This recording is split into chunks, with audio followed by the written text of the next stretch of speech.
ભીંડાનું શાક તો બધાને પસંદ હોય છે, પણ મસાલા ભીંડા જો આ રીતે તમે બનાવશો તો રોટલી કે રોટલા વગર એમ જ ખાઈ શકાય એટલા ટેસ્ટી બને છે અને ટ્રસ્ટ મી ઘરમાં બધાને પસંદ આવશે। તો ચાલો આપણે જોઈએ આજે મસાલા ભીંડા અથવા ભરેલા ભીંડાની રેસીપી।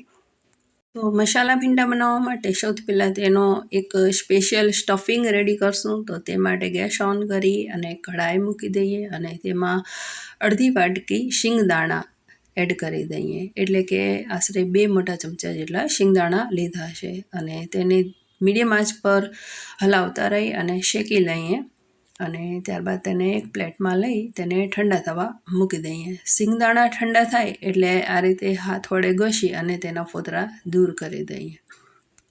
જો તમારી પાસે શિંગદાણા અવેલેબલ ના હોય તો પણ કંઈ વાંધો નહીં, જો તલ હોય તો તમે શિંગદાણાની જગ્યાએ તલનો પણ ઉપયોગ કરી શકો। તો તલને શેકીને આ રીતે રેડી કરી દેવા। હવે કઢાઈમાં એક મોટો ચમચો ચણાનો લોટ લઈ અને તેને ધીમી આંચ પર શેકી લઈએ અને ચણાના લોટને આ રીતે સતત હલાવતા રહેવાનું છે, જેથી કરીને તે સારી રીતે શેકાઈ જાય। તેમાંથી એક સુગંધ આવશે અને થોડો કલર ચેન્જ થશે ત્યાં સુધી તેને શેકવાનું છે। હવે શિંગદાણાને મિક્સ જારમાં લઈ અને તેને પીસી લઈએ। તો આ રીતે ફાઇન પીસવાનું છે, બહુ વધારે દરદરું નથી પીસવાનું। હવે ભીંડા રેડી કરીએ। તો તે માટે મેં અહીં 250 ગ્રામ ભીંડા લીધા છે અને તેને કોટન વડે આ રીતે સારી રીતે સાફ કરી દઈએ, જેથી કરીને ક્યારેક ભીંડા પર ચીકાશ કે લાગેલી હોય તો તે સારી રીતે સાફ થઈ જાય। તો બધા ભીંડા આ રીતે સાફ કરી અને સાઈડ પર મૂકી દેવા।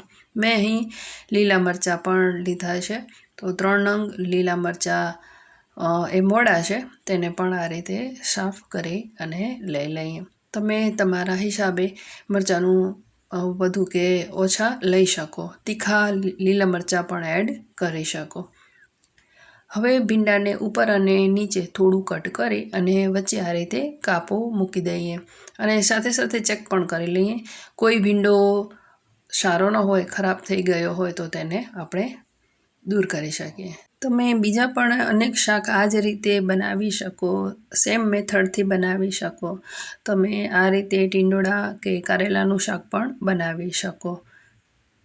તે સિવાય ભરેલા કાંદા, બટેકા, રીંગણ અનેક શાક છે જે સેમ આ જ મેથડથી બનાવી શકાય અને બહુ ટેસ્ટી બને છે। તો હવે આપણે મરચાંને રેડી કરીએ। તે માટે મરચાંને ઉપરથી તેનો ડાંઠાનો ભાગ કાઢી અને તેના બીજ દૂર કરી દઈએ।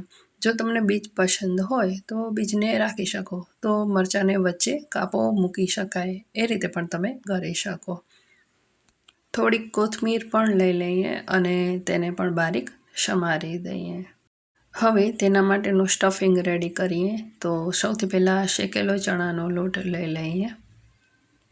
હવે તેમાં ક્રશ કરેલા શિંગદાણા એડ કરી દઈએ અને તેને સારી રીતે મિક્સ કરી દઈએ। હવે તેમાં કેટલાક જરૂરી મસાલામાં 1 સ્પૂન લાલ મરચું પાવડર, 1 સ્પૂન કાશ્મીરી લાલ મરચું, 1/2 ટીસ્પૂન હળદર પાવડર, 1/4 ટીસ્પૂન હિંગ એડ કરી દઈએ અને 1 સ્પૂન ધાણાજીરું પાવડર એડ કરી દઈએ। 1 મોટી ચમચી ગરમ મસાલો એડ કરી દઈએ।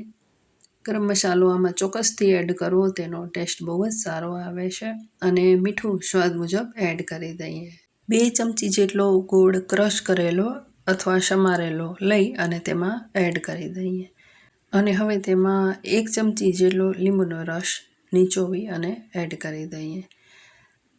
હવે બધી સામગ્રીને સારી રીતે મિક્સ કરી દઈએ। આ સમયે જો તમે ઈચ્છો તો મિક્સ જારમાં ફેરવી અને તેને સારી રીતે ક્રશ કરી શકાય છે। હવે તેમાં 1 મોટો ચમચો તેલ અને સમારેલી કોથમીર એડ કરી અને સારી રીતે મિક્સ કરી દઈએ। તો આ રીતે સ્ટફિંગનો મસાલો રેડી થાય છે। તો મુઠ્ઠીમાં બાઇન્ડિંગ આવે એ રીતનો મસાલો હોવો જોઈએ। જો ઓઇલ થોડું ઓછું લાગે તો 1 કે 2 ચમચી ઓઇલ એડ કરી અને તેને મિક્સ કરી દેવું।